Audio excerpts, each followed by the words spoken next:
Oh, hey there. How are ya? Question for you. I'm wondering how rested you are right now. Did you get a good night's sleep last night? How productive have you been today? Are you making sleep a priority? You might want to join me for this one. I'm Sage. I'm a growth coach, and we're talking about sleep your way to peace and health.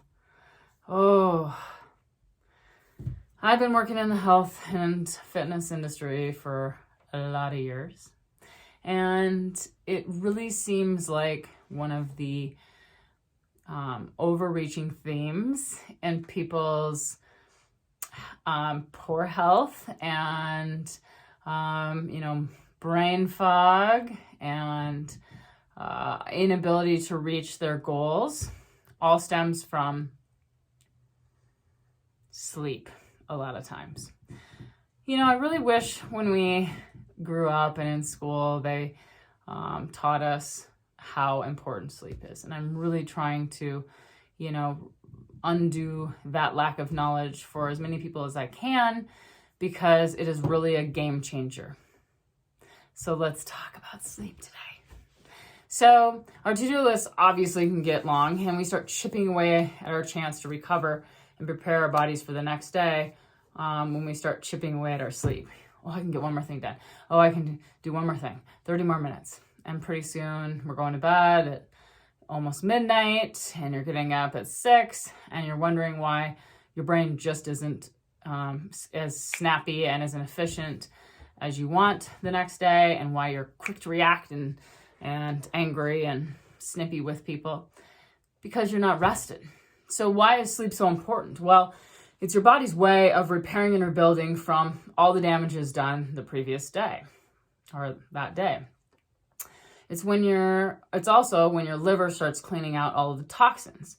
Now, a lot of people don't know this, but your liver takes a nappy nap when you go to sleep and kind of builds up some energy because it's working all day, and differs for people, but around 2 or 3 in the morning, your liver starts to clear out toxins, okay?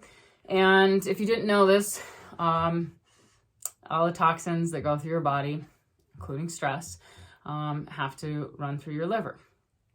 So we want to try and give our liver as much real quality rest time as we can, so that it can, repair and rebuild for us overnight. And both the repairing and the liver stuff are ways to decrease your rate of aging as well. Now, the third most important thing about sleep is that it's our time to actually power down and not be running on all cylinders. I just want to make a side note here. I can't wrap my head around why there's so much sleep shaming that goes on in this world. People really mock people for going to bed early or sleeping in late. And I have a problem with that, because I really feel like you need to use that time to recover, and you're the best judge of what you need for your body. So I think we need to say, no, don't sleep shame me, because I'm actually feeling great today because I went to bed at 8 o'clock last night, and you look like you're on your 4th dose of caffeine because you won't choose to sleep. So we need to take that down a notch, because, the truth is all of us have issues with, cell phones or computers, and the best way sometimes to fix when they're just locking up is to power it down, shut it off, and restart it. So why can't we wrap our heads around the fact that that's what sleep is for humans? It's time to change that, right? So a couple quotes. Tired minds don't plan well. Sleep first, plan later. Walter Reich. And sleep, this is a good one. Sleep is a golden chain that binds health and our bodies together. Thomas Dekker. So how many hours of sleep do you get on average? If you don't know, you should figure that out, okay? Did you know that the recommended amount of sleep for adults is 6 to 8 hours? Okay, and there have been some studies that if you really average under 6 hours of sleep per night, that your average lifespan will be decreased by 10 to 15 years. Kind of the way they state it is if you're not getting the sleep each night, your body's organs are going to take that off at the end. I don't know about you, but I'd like to have a good quality of health for the days that I'm here. So another question, on a scale of 1 to 10, how high of a priority is sleep for you? And do you know what good sleep hygiene is, and do you follow it? Now you might wonder for a sec why a growth coach is talking to you about sleep. How are you going to grow with me if you're not rested enough to tune in with what's most important, and that's your heart and spirit? If you're running on empty, you can't grow with me. So that is why it's so important to me that you actually sleep and rest. How about I give you 3 ways to improve your sleep hygiene or sleep habits? Well, first off, I think this one's a pretty big one. You want to stick to similar hours of sleep. So, for example, if you normally go to bed around 10, you want to stick to going to bed around 10 and then, waking up at 6, for example. You don't want to shift those hours too much because your body's like, oh, what's going on?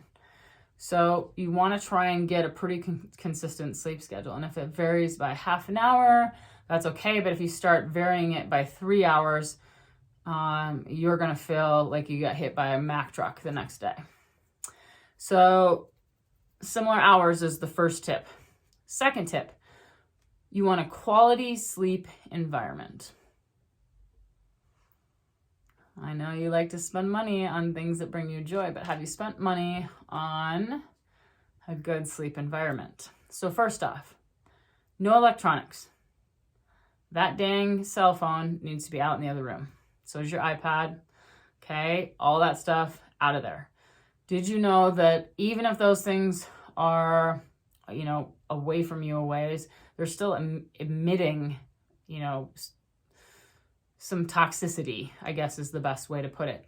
And if you can hear any kind of alerts, or it's vibrating with alerts or whatever, it disturbs your sleep pattern. So you want to get all the technology out of your bedroom.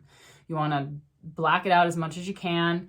You want to get good quality bedding, bedding, all that kind of stuff. And you want to make sure that the climate is good for you, and really invest in that, because that is where you're repairing and recentering every single night. So a quality sleep environment is number 2. Number 3 is a wind down activity. So I would build in a wind down activity, and it better not include technology. Okay. So reading a book. Also, I wouldn't include any food in that. If you didn't know this, you're supposed to stop eating within 2 hours of bedtime, so your body can shift over to repair and rebuild. So maybe meditation, maybe breath work, maybe reading, maybe journaling, maybe some gratitude. Those are some good wind down activities.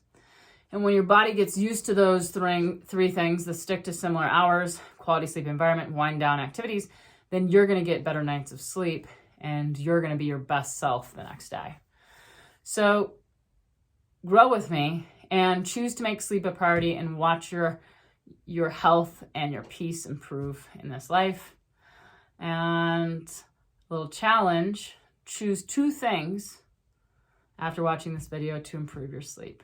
And throw me a couple comments and I'll cheer you on, because I appreciate you growing with me, and rest is very important. I'm Sage, I'm a growth coach, and thanks for listening as we talk about some sleep. I hope that you get a restful night of sleep tonight, and I've got your back. Join me on Facebook, Instagram, YouTube, and also my website. And like, share, subscribe. I appreciate you. Thanks, guys.